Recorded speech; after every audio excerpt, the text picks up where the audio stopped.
CPM-ൽ നിന്നും ഒരു നേതാവ് പോലും പാർട്ടി വിട്ടു മാറില്ലെന്ന് കോൺഗ്രസ് ഉറപ്പിച്ചത് EP ജയരാജനെതിരെ ഏറ്റവും പുതുതായി കോൺഗ്രസിലെ തിരക്കഥാ കേന്ദ്രങ്ങൾ പാടി പ്രചരിപ്പിച്ച ഒരു കഥയും നിവർന്നു നിൽക്കില്ല എന്ന് മനസ്സിലായപ്പോഴാണ്. ആരോപണങ്ങളും വ്യാമോഹങ്ങളും എല്ലാം കാറ്റത്ത് അലിഞ്ഞുപോയി. ഇതോടെ കോൺഗ്രസ് തങ്ങളുടെ B ടീമായ BJP-യെ A ടീമാക്കാനും അവിടെ നിന്നും നാവിന് നല്ല ബലമുള്ള നേതാക്കളെ റിക്രൂട്ട് ചെയ്യാനുമാണ് തീരുമാനിച്ചത്. കാരണം ഇവിടെ ആള് കുറവാണ്. ആരെയും കിട്ടാത്തത് കൊണ്ട് തന്നെയാണ് സന്ദീപ് വാര്യർ എന്ന BJP-യുടെ വാപോയ കോടാലി എടുത്ത് ഇപ്പോൾ കോൺഗ്രസ് തലയിൽ വച്ചിരിക്കുന്നത്. കോൺഗ്രസിലെടുത്തിട്ട് അയാൾക്ക് എന്തെങ്കിലും ദാഹജലം കൊടുക്കുന്നതിന് പകരം തുടക്കത്തിലെ കോൺഗ്രസ് ബുദ്ധികൾ ചെയ്തത് സന്ദീപ് CPM-ൽ ചേരാത്തത് എന്തുകൊണ്ടെന്ന് പൊടുപ്പും തെങ്ങലും വെച്ച് വ്യാഖ്യാനിച്ച് കഥകളാക്കി പാടി നടക്കുകയായിരുന്നു.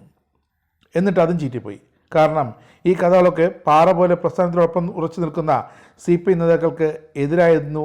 അതുകൊണ്ട് തന്നെ സന്ദീപിനെ KPCC ജനറൽ സെക്രട്ടറി ആക്കുമോ അതോ പ്രസിഡന്റ് ആക്കുമോ എന്നൊക്കെ നാണം കെട്ട കോൺഗ്രസിൻ്റെ കാര്യമാണ്. അതിലൊന്നും ഇടപെടാതെ പാലക്കാട് തിരഞ്ഞെടുപ്പ് പ്രചരണം മുന്നോട്ട് കൊണ്ടുപോവുകയാണ് നല്ല രീതിയിൽ CPM. എന്നാലും ചിലത് അറിയാതെ പറഞ്ഞു പോകും. വയനാട്ടിൽ നിന്നും കണ്ടു തുടങ്ങിയ പുതിയ കോൺഗ്രസ് രീതി അതാണ് ഓർമ്മപ്പെടുത്തുന്നത്. വർഗീയ വിത്തുകൾ പാകാൻ അവർ കേരളത്തെയും പരീക്ഷണ ഇടമാക്കി തുടങ്ങിയിരിക്കുന്നു. ഓരോ പ്രദേശത്തെയും ജാതിമത സൗകര്യത്തിനനുസരിച്ച് രാഷ്ട്രീയ മുദ്രാവാക്യങ്ങൾ രൂപപ്പെടുത്തി പരസ്പരം വിദ്വേഷം പടർത്തി വോട്ട് നേടി വിജയിക്കുന്ന സോഷ്യൽ എഞ്ചിനീയറിംഗ് രീതി ഇന്ത്യൻ രാഷ്ട്രീയത്തിൽ തുടങ്ങി വച്ചതേ കോൺഗ്രസ്സാണ്. അതിപ്പോൾ പ്രിയങ്ക ഗാന്ധിക്ക് വേണ്ടി വയനാട്ടിൽ എടുത്ത് പ്രയോഗിച്ചു, പാലക്കാടും നന്നായി പ്രയോഗിച്ചു. നെഹ്റുവിൻ്റെ മതനിരപേക്ഷ ആശയങ്ങളിൽ നിന്നും ക്ഷേമസങ്കല്പങ്ങളിൽ നിന്നും വിടവാങ്ങിയിട്ട് കോർപ്പറേറ്റുകൾക്കും മതമൗലികവാദികൾക്കും അധികാരത്തിലേക്ക് പരവതാനി വിരിച്ചു കൊടുക്കുകയായിരുന്നു കോൺഗ്രസ് അന്നു മുതൽ ചെയ്തു വന്നത്. ഇതിൻ്റെ പരിണിതഫലമാണ് ഇന്ന് അനുഭവിക്കുന്ന സംഘപരിവാർ വർഗീയതയും കോർപ്പറേറ്റ് കൊള്ളയും. കോൺഗ്രസ്സാണ് ഈ കോർപ്പറേറ്റ് കൊള്ള സംഘപരിവാറുകാർക്ക് കാണിച്ചു കൊടുത്തതും പഠിപ്പിച്ചു കൊടുത്തതും. ഉത്തരേന്ത്യൻ രാഷ്ട്രീയത്തിൽ പയറ്റുന്ന ഈ ജാതിമത രാഷ്ട്രീയം താരതമ്യേന കേരളത്തിലെ കോൺഗ്രസ് ഇവിടെയും അധികം പയറ്റിയിട്ടില്ലായിരുന്നു. പക്ഷേ ഇത്തവണ വയനാട്ടിൽ ദേശീയ നേതാവ് മത്സരിക്കാൻ എത്തിയതുകൊണ്ട് ജാതിമത രാഷ്ട്രീയം വയനാട്ടിലും കോൺഗ്രസ് മുഖ്യ ആയുധമാക്കി. കോൺഗ്രസിൻ്റെ ഭൂരിപക്ഷ വർഗീയാഭിമുഖ്യം പലവരും അവർ വ്യക്തമാക്കിയതാണ്. RSS-മായി തങ്ങൾക്ക് യാതൊരു പ്രശ്നവുമില്ലെന്നും തോന്നിയാൽ തങ്ങൾ BJP-യിലേക്ക് പോകുമെന്നും പ്രഖ്യാപിച്ചതാണ് കേരളത്തിലെ ഒരു മുതിർന്ന കോൺഗ്രസ് നേതാവ്. സവർക്കറേയും ഗോൾവക്കറേയും ഒക്കെ വിളക്കുവെച്ച് പൂജിക്കുന്നയാളാണ് മറ്റൊരു മുതിർന്ന കോൺഗ്രസ് നേതാവ്, പ്രതിപക്ഷ നേതാവ് VD സതീശൻ.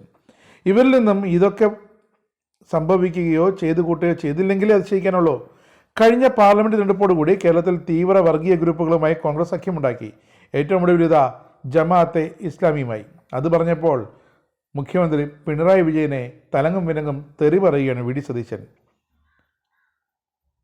ജമാഅത്തെ ഇസ്ലാമിയുമായി ചർച്ച നടത്തിയതും സഖ്യമുണ്ടാക്കാൻ തീരുമാനിച്ചതുമൊക്കെ സത്യമെന്നാണ് കോൺഗ്രസ് നേതാക്കൾ പറയുന്നത്. VD സതീശനും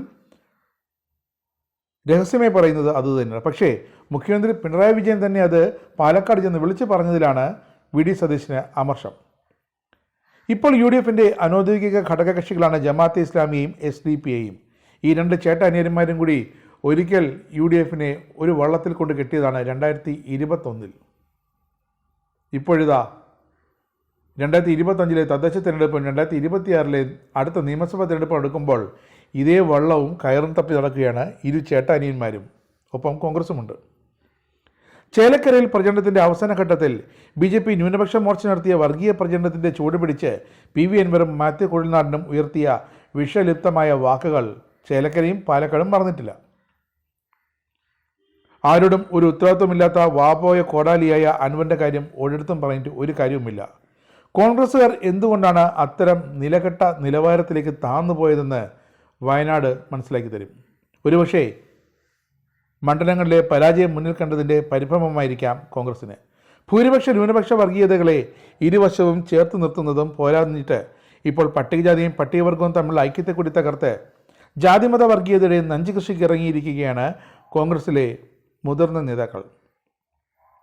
ജനങ്ങളുടെ അടിസ്ഥാന ആവശ്യങ്ങളെ മറികടന്ന് മതത്തിൻ്റെയും ജാതിയുടെയും കള്ളികളിൽ ജനത്തെ ഒതുക്കി നിർത്തി ഭിന്നിപ്പിച്ച് വോട്ട് നേടാം എന്ന വ്യാമോഹം ചേലക്കരയിലും വയനാടും തകർന്നടിഞ്ഞു. ഇതാ പാലക്കാടും വരുന്ന 20-ാം തീയതി അത് തകർന്നടിയാൻ പോകുകയാണ് കോൺഗ്രസിന് മുന്നിൽ.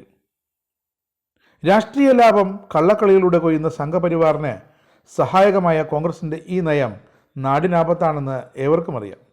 തിരഞ്ഞെടുപ്പുകൾ വരും പോകും, ചിലർ ജയിക്കും, ചിലർ തോൽക്കും. പക്ഷേ കോൺഗ്രസ്സുകാർ കേരളത്തിലെ മനുഷ്യരുടെ ഉള്ളിൽ ഉണ്ടാക്കി വയ്ക്കുന്ന ഈ മുറിവുകൾ അത് മായാതെ കിടക്കുമെന്ന് ഓർക്കണം, മറക്കരുത്. കോൺഗ്രസ്സുകാർ മറ്റൊന്നും കൂടി ഓർക്കണം, ഉത്തരേന്ത്യ അല്ല കേരളം. ഇത് ഇടത് പ്രസ്ഥാനം കൈകൾക്കുള്ളിൽ കാത്തു സൂക്ഷിക്കുന്ന ജനാധിപത്യ മതേതര കേരളമാണ്. നിങ്ങളുടെ രാഷ്ട്രീയ വിദ്വേഷത്തിനെതിരെ, വിദ്വേഷ രാഷ്ട്രീയത്തിനെതിരെ പ്രബുദ്ധരായ കേരള ജനത വിധി എഴുതി കഴിഞ്ഞു. പാലക്കാട് അടുത്ത വിധി എഴുതാൻ തുനിയുകയാണ് അവർ.